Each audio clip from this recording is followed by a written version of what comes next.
Hi, I'm Patrick Dudemeister and you're watching ZoyncTV. In this tutorial I'm going to go over just the basic interface of 3ds Max.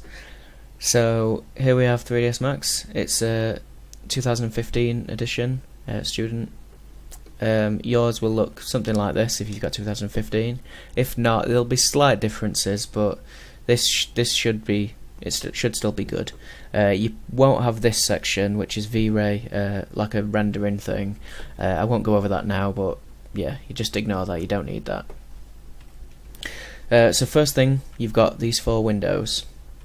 These are your viewports. So I like to just use one. It's a lot easier, because if you've got these, you can't really see what you're doing. It's not very good. So if you hold Alt and press W with this one selected, you'll just use that one window, and to me that's so much easier, and it's a lot less daunting as well, because you haven't got things going off everywhere, because you've already got enough buttons and everything. So first I'll go over the movement. If you press in the middle mouse button, just press it and hold it, you grab the screen, so you can move it around, just like move it up, move it down, left and right, whatever. If you just keep that selected. Now with that still held down, press Alt and you can move it around. So you can rotate around the grid, rotate around the object, like so you can go above, below, just wherever you need to be really, so you can get a good view. So that's put in the middle mouse button, and then hold Alt. There you go.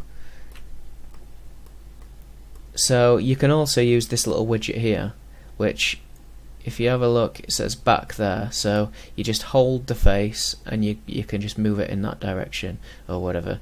If you double click a face, now I've gone to this back side of the object. You can go to the front, double click front, you go to the front. Yeah, so that's the movement really. Up here you've got all the different tools and things you can use, and over here as well.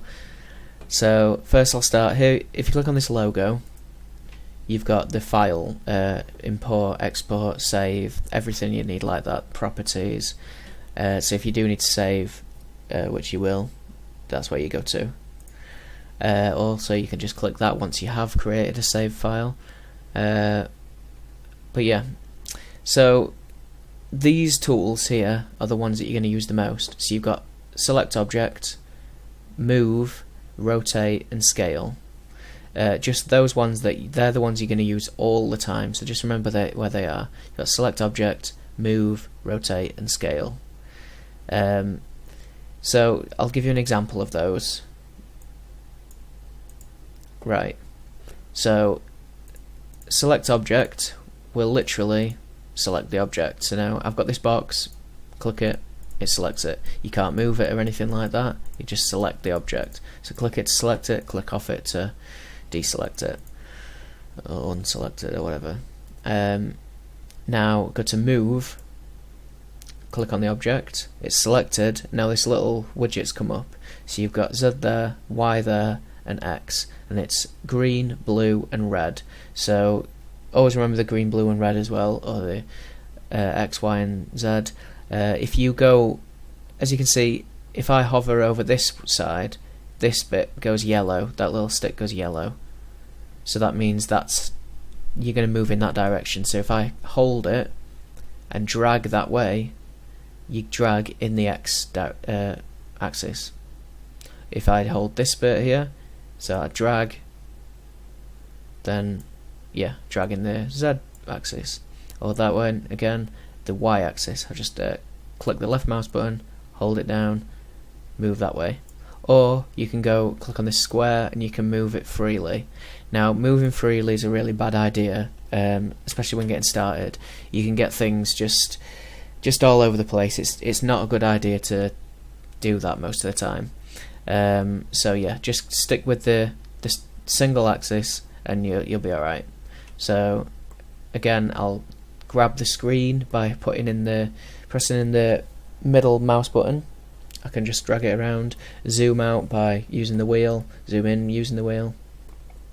Okay, so I'll click off that, I'll click on the rotate, click the object. Now again, look, you've got your green, your red and your blue, and each one that when you hover over it, it's yellow. So again, clicking the left mouse button, hold it down, you can rotate in that way if you move your mouse that way. Again, you can move that way or move that way. Just simple. If you've moved it and you want to go back, hold Control and press Z. There you go. So that's just back step. So yeah, Control and Z. Okay, so now the scale. So click it to select. Now you come up with this. Again, it's the colours are the same. You got green, red, and blue. You can either scale if you hold down in the Z, scale up. In the Y, scale outwards like that. In the X, scale that way. If you hold in the middle, so just that yellow in the middle is selected, scale all of it. If you hold this yellow here, you can scale that way, scale this way, or scale that way. So there we have that. Okay, so that's the basic movement for the objects. Okay, so I'll delete this just by selecting it and clicking the delete key. Right, so over here you've got the different panels. You've got create, modify, hierarchy, motion, display and utilities. The ones that you'll use all the time are create, modify and sometimes hierarchy if you want to change the pivot point. But these ones you'll use all the time. So to create a shape, these are your shapes here. So with the create one selected, you can just say click on a box, drag it out just like you drag in on Windows where you're making a selection, drag out the box and drag up, click and you've got a box. There you go. If you want to make it a perfect cube, you can go to length, width and height, so change that maybe to 50 by 50 by 50.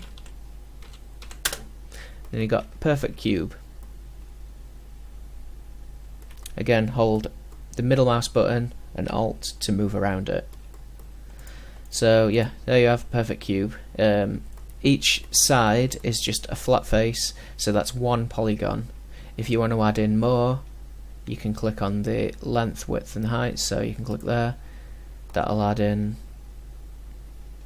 Okay, that should add in. That's not doing anything.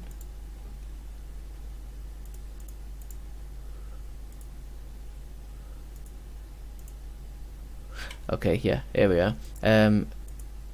Once you have your cube selected, go to the modify and then go on the length. Yeah, so you can go up, change that. So look, you're getting lots of rectangles now on each face. You can click on here. So if you put 5 on each one, you got lots of little squares. So now each one of these is going to be a poly. You won't need that. Well, you might do. I don't know. It depends what you're making.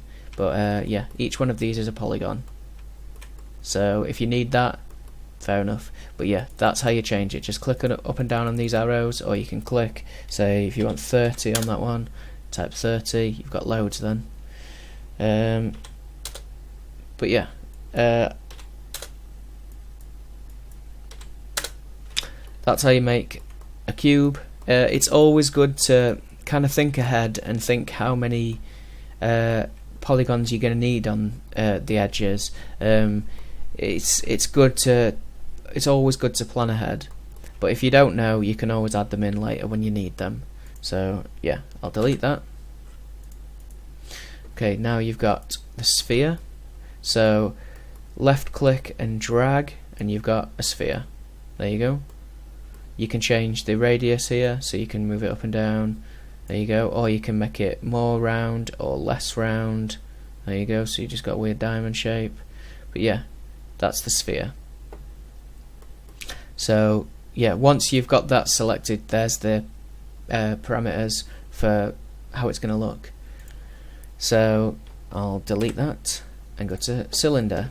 So again, left click and drag to get the overall shape, the radius, and then let go, and then you can do the height. So you just click when you've got the height you want. There you go, and there is a cylinder. Again, you can add more sides, make it more round, or decrease the sides, make it less round into a different shape. Or you've got your height segment here, you can add more there, or the cap, that basically adds more polys to this flat top and also the bottom. So you can add more segments or less segments depending on what you need. It's usually a good idea to cap with just a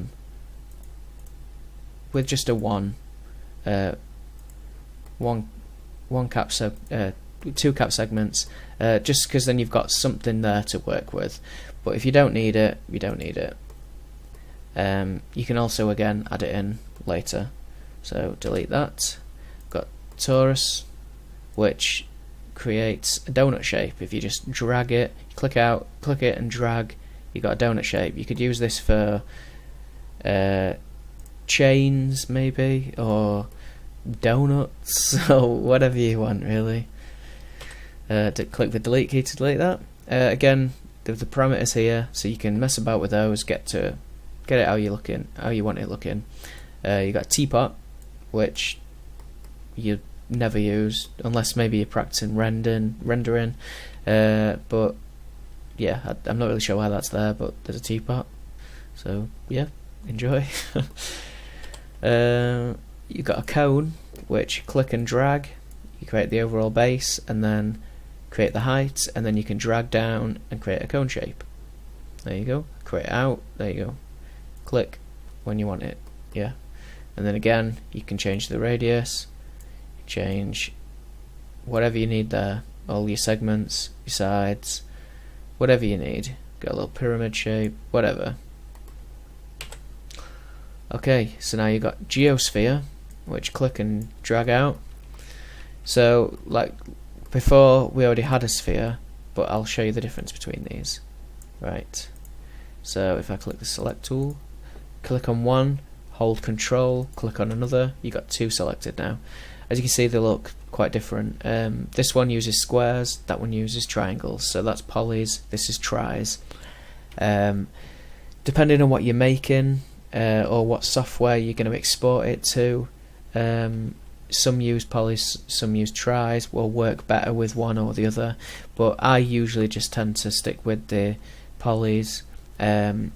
You can always change it after, but yeah, that's the difference between those, geosphere and sphere.